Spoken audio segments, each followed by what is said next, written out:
आणि जे पवार साहेबांच्या मार्गदर्शनाखाली संघटना जी आहे तिने आजपर्यंत जी कुठली महाराष्ट्र केसरी स्पर्धा घेतली त्याच्यामध्ये कधीही दुजाभाव झाला नाही, चुकीच्या गोष्टी तिथे झाल्या नाहीत. जी संघटना आहे, जी नवीन संस्था आहे, त्यांनी जी स्पर्धा घेतली त्याच्यात जर आपण बघितलं तर कुस्तीगिरांसाठी नाहीतर पैलवानांसाठी स्पर्धा घेतली होती का नेत्यांसाठी हेच कळत नव्हते. कारण का जिथं ती स्पर्धा घेतली जात होती त्याच्या अवतीभोवती आपण बघितले तर फक्त नेते बसले होते. अख्ख्या महाराष्ट्राने बघितलेलं आहे जी महाराष्ट्र कुस्तीगीर समिती आहे. आता दोन आहेत त्याच्यामध्ये. एक आहे संघटना ज्याली अहिल्यानगरमध्ये 2-3 दिवसापूर्वी महाराष्ट्र केसरी स्पर्धा घेतली आणि ही जी संघटना आहे 3 वर्षापूर्वी स्थापन झाली होती. दुसरी आहे परिषद जी आदरणीय पवार साहेबांच्या मार्गदर्शनाखाली काम करते.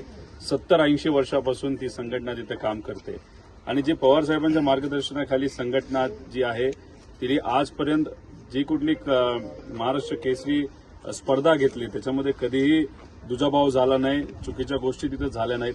पण परवा जी संघटना आहे, जी नवीन संस्था आहे, त्यांनी जी स्पर्धा घेतली त्याच्यात जर आपण बघितलं तर कुस्तीगिरांसाठी नाहीतर पैलवानांसाठी स्पर्धा घेतली होती का नेत्यांसाठी हेच कळत नव्हते.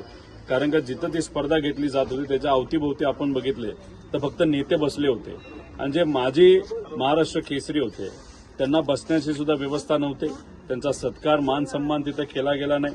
असा कुठेतरी दुजाभाव घेतला गेला आणि जो काही निकाल लागला तो अख्ख्या महाराष्ट्राने बघितला. लहान मुलाला सुद्धा विचारलं तर ते सांगतील की अन्याय काय तिथं पैलवानांवर झालेला आहे.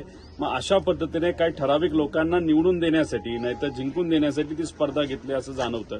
आम्ही कर्जत जामखेडकरांच्या वतीने तिथं विनंती केली परिषदेला की मार्च अखेरपर्यंत तुम्हाला परत एकदा महाराष्ट्र केसरी स्पर्धा घ्यायची असेल तर कर्जत जामखेडकर हे तयार आहेत. ती विनंती आम्ही त्यांना केलेली आहे.